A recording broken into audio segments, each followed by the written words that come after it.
Hey, Mrparka here to review one from Independent Entertainment. This is the new Henrique Couto film. He directed Babysitter Massacre, if you guys aren't familiar, and this is Haunted House on Sorority Row. And the one thing I did notice about Henrique's movies is they do seem like a big part new, you know, with the like editing and camera angles and lighting and things like that. But they definitely seem like that kind of like late 80s, early 90s, you know, like Slumber Party Massacre type style movies, at least in the last two that I've watched.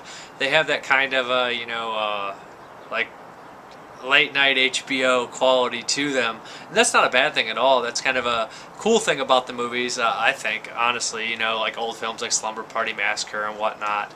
But this is Haunted House on Sorority Row. And it's got a lot of familiar faces in here if you've watched any of his other movies or you've seen any of, you know, any other Ohio directors' movies. Aaron R. Ryan's in it, Haley Madison, Mary Lee Osborne. So I'm not sure which ones. I can't remember her name. I believe that's Mary Lee Osborne. I believe she was in a couple of Henrique's other films. I believe they all actually were. I think most of them were in Babysitter Massacre, which was his film before this. Anyways, I put this in, and this is kind of a weird film. It definitely sometimes feels like two different movies, especially with the ending.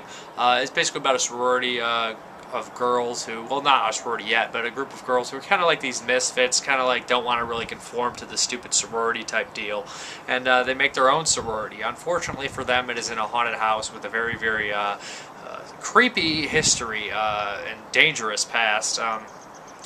It's a haunted brothel, and you later find out what has happened. But really what's in this house is this naked girl walking around with a pillowcase on her face, but her face is completely grotesque, and she becomes more grotesque throughout the film, and she always is popping up and whatnot. What makes this movie actually creepy, it is a generally creepy movie, is you know, the execution of some of the scares, you know, blood in the mirror and things like that, and always catching, you know, kind of like the shape with Michael Myers, catching the shape in the background. It's out of focus, then you look over and it's there for a split second and gone.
And the editing. There's lots of flashes of creepy things in here and whatnot. I believe the movie has a lot of genuinely creepy stuff in here. It's kind of odd sometimes how they get to the scenes. I think it's a little shaky how they get to the scenes sometimes, but the actual scenes themselves are really creepy.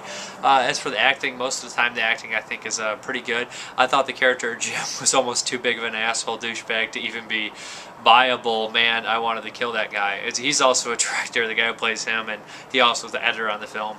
And anyways, I must say that I'm familiar with Aaron R. Ryan's work quite a bit. You know, she's been in tons of Dustin's movies and Henrique's movies, so at least a couple of them.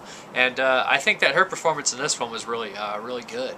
She got to, you know, have this really kind of interesting character. I don't necessarily want to give away too much what happens, but the film, they become trapped in the house, of course, like all these films, a la Night of the Demons, and they have to, you know, bond together to survive. What's cool about this movie is, like I said, it does have like this soft side towards the end, which is really bizarre, but really, really weird, like I must say, almost like complete 180. But I don't want to give too much away, like I said.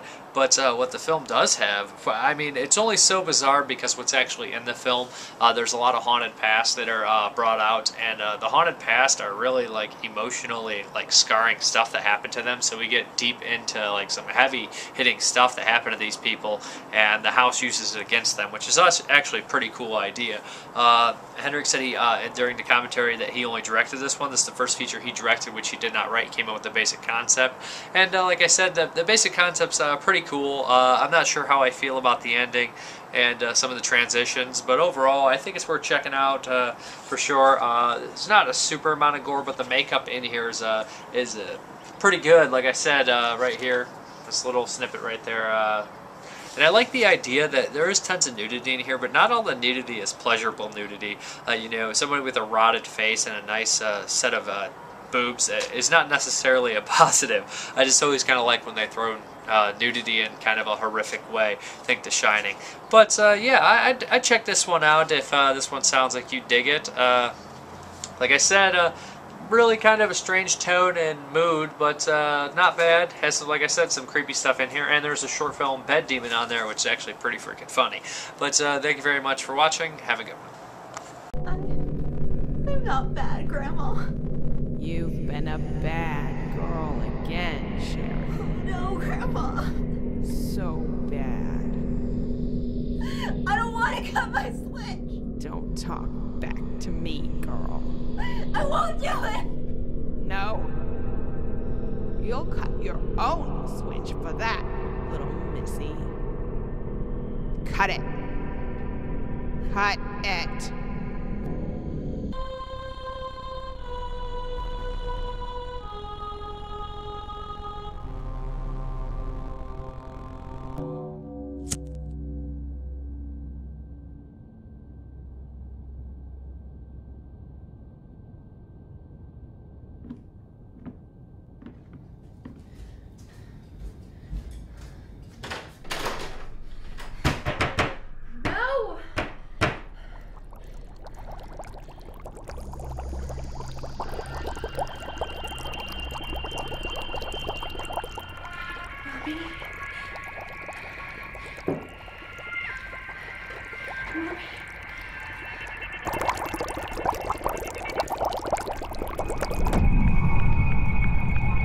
Mommy?